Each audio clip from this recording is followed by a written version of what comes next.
Isang mapagpalang araw po sa ating lahat. Basahin po natin ang ating mabuting balita sa araw na ito ayon kay San Marcos chapter 6 verse 7 hanggang 13. Papuri sa iyo, Panginoon.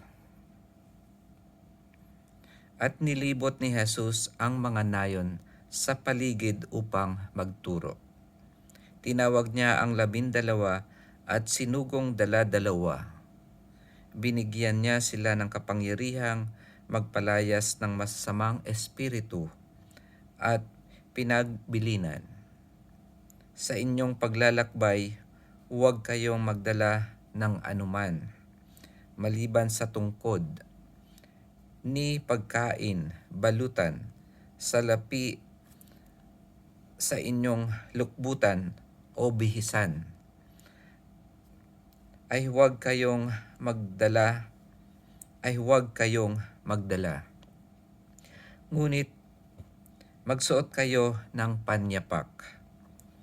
Sinabi rin niya sa kanila, at sa alinmang tahanang inyong tuluyan, manatili kayo roon hanggang sa pag-alis ninyo sa bayang iyon.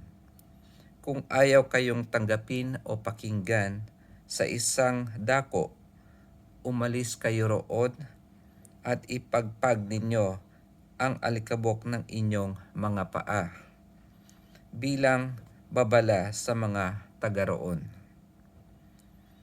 Kaya't humayo ang 12 at nangaral sa mga tao na pagsisihan nila at talikdan ang kanilang mga kasalanan. Pinalayas nila ang maraming demonyo sa mga inaalihan nito at pinahiran nila ng langis at pinagaling ang maraming may sakit. Ito ang mabuting balita ng ating Panginoon. Pinupuri ka namin, Panginoong Hesukristo. Dito po makikita natin sa ating mabuting balita na binigyan ng ating Panginoong Hesus ng kapangyarihan ang mga kanyang mga alagad, ang 12 na kanyang pinili.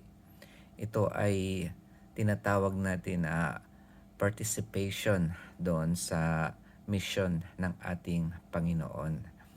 Ito pong 12 nito ay katulad din sa ating mga priest ngayon, mga obispo, kaya pope, na binigyan ng kapangyarihan ng ating Panginoon bilang kanyang representative dito sa lupa. Ganon din naman tayo ay inaanyayahan ng Panginoon na magkaroon ng participation sa kanyang mission, ang ipalaganap ang mabuting balita at magpagaling ng may sakit o kaya ay kung ano yung mabuti nating pwedeng gawin sa ating kapwa. Siyempre, ang ating mga kaparian ay may ibang katungkulan na hindi natin magagawa bilang mga laity or ordinaryong tao.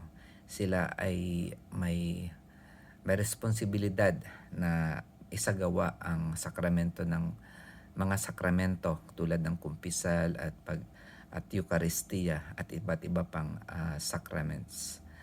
So, yun po ay nagpapatunay na ang Panginoong Hesukristo ay hindi niya tayo pinabayaan, hindi niya tayo iniwan. Hindi lamang ang kanyang katawan ang umalis, ang pumalit dito ay parang katulad niya rin na nasa physical, na sa pamamagitan ng kanyang mga alagad na hinirang. Yun lamang po mga kapatid, pagpalain po lagi tayo ng Panginoon at makita-kita po tayo bukas ulit. Amen.